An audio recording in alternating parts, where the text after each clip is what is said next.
Halo teman-teman, perkenalkan kami dari kelompok 3.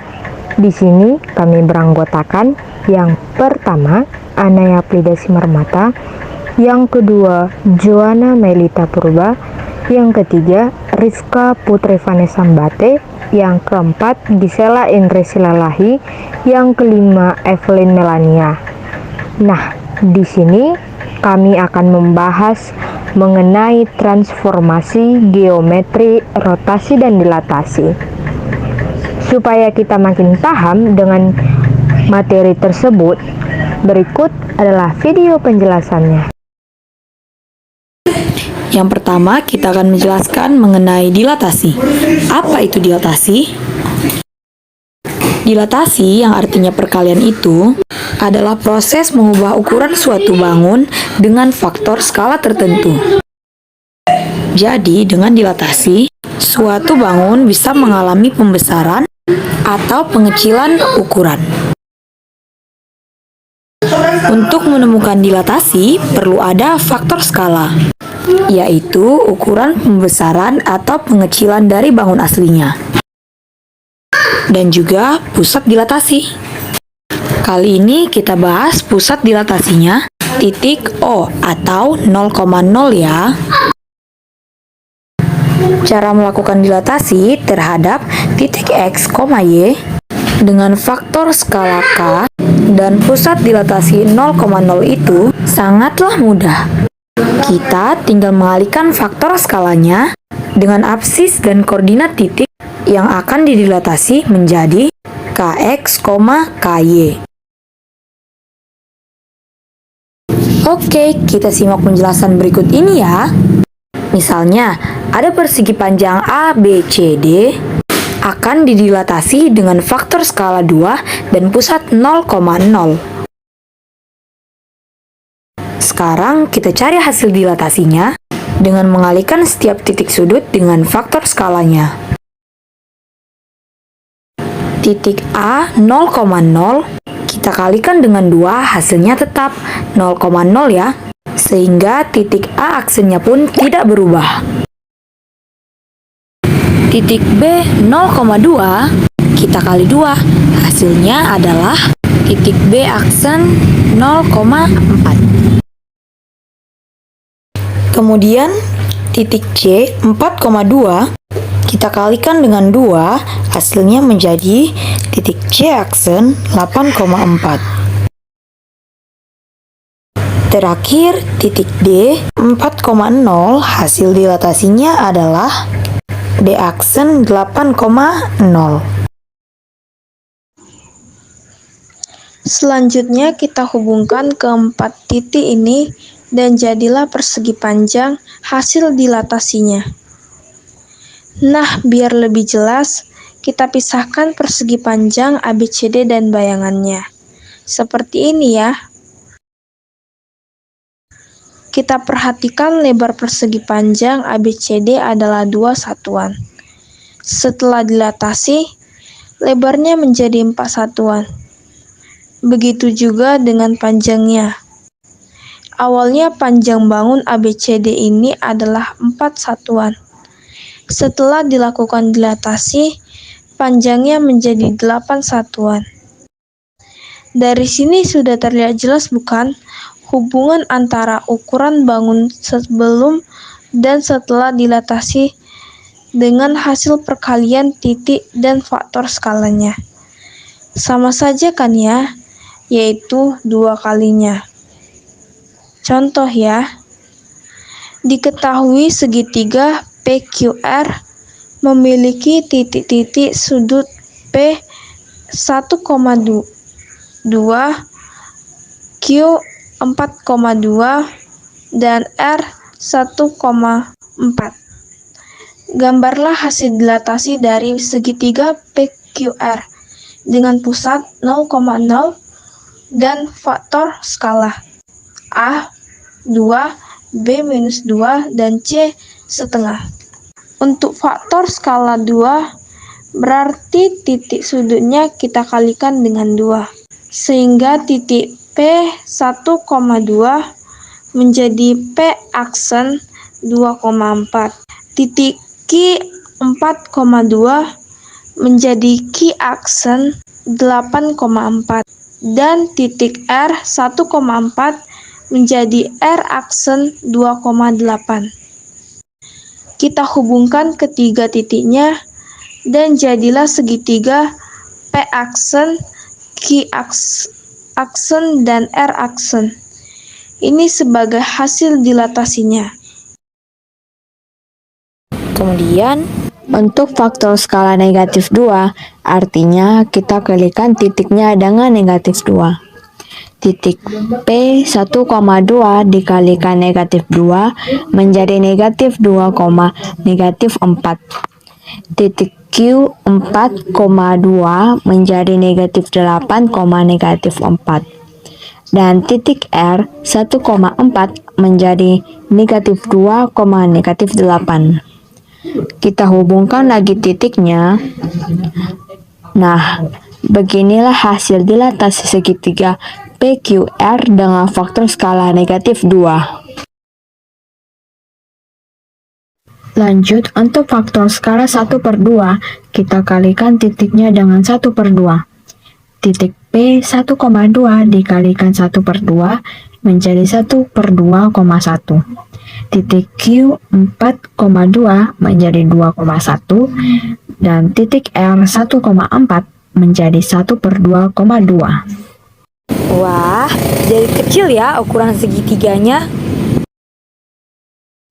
Selanjutnya kita akan membahas tentang rotasi. Rotasi.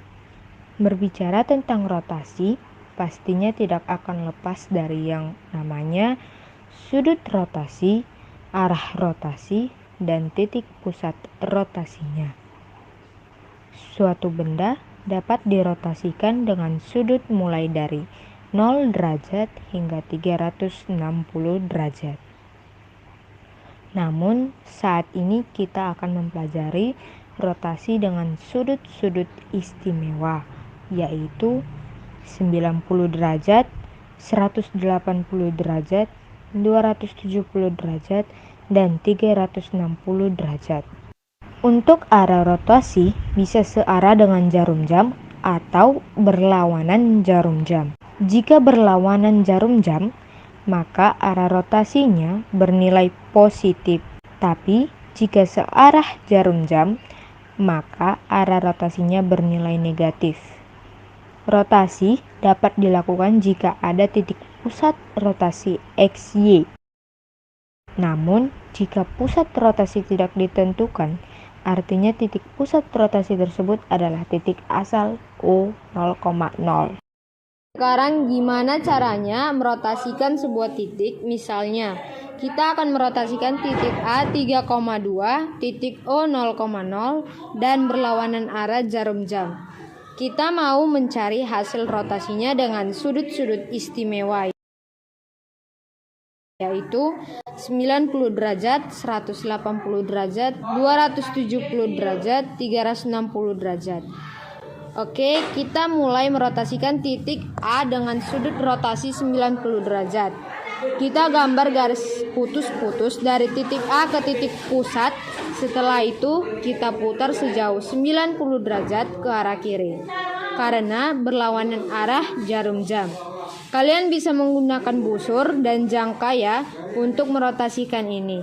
Busur untuk menghitung besar sudutnya dan jangka untuk memutar titiknya.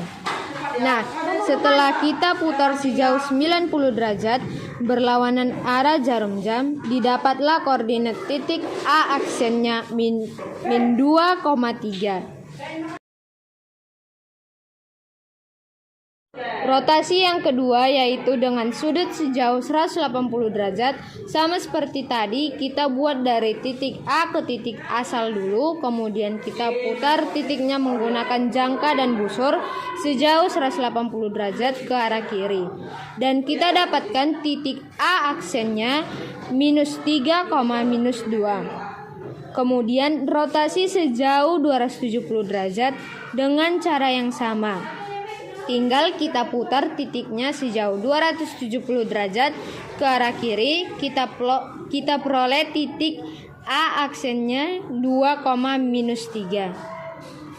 Dan terakhir untuk rotasi satu putaran penuh atau 360 derajat, maka titik A akan kembali ke posisi awal, yaitu A aksennya 3,2.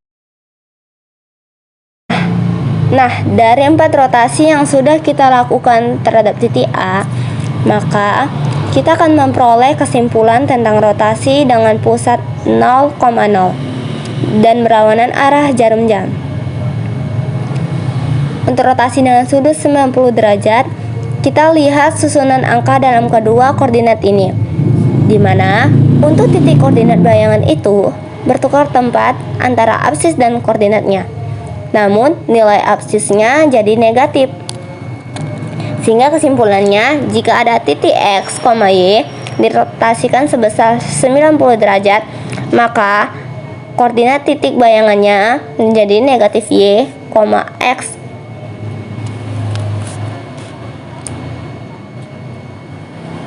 Sekarang rotasi yang kedua, yaitu dengan sudut sebesar 180 derajat.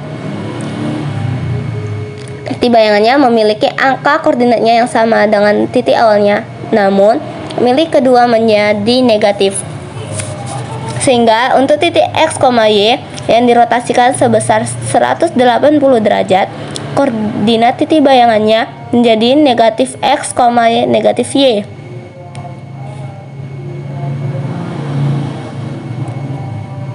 Yang ketiga, ini kebalikan dari rotasi yang pertama. Koordinat titik bayangan bertukar tempat antara absis dan koordinatnya. Namun, yang bernilai negatif adalah koordinat dari titik bayangannya. Jadi, untuk rotasi titik X, Y dengan sudut sebesar 270 derajat akan diperoleh koordinat titik bayangannya Y, negatif X. Nah, kalau kesimpulan rotasi terakhir ini tentunya paling mudah diingat. Untuk rotasi pertama putaran penuh atau 360 derajat, maka titik yang dirotasikan akan kembali ke posisi awal. Sehingga koordinat titik awal dan bayangannya akan sama. Teman-teman, ternyata rotasi dengan sudut 90 derajat yang berlawanan arah jarum jam, koordinat titik bayangannya sama saja dengan rotasi titik yang sama dengan sudut 270 derajat, tapi searah jarum jam. Sehingga kita menggunakan rumus rotasi positif 90 derajat ini untuk menentukan koordinat titik bayangan rotasi negatif 270 derajat.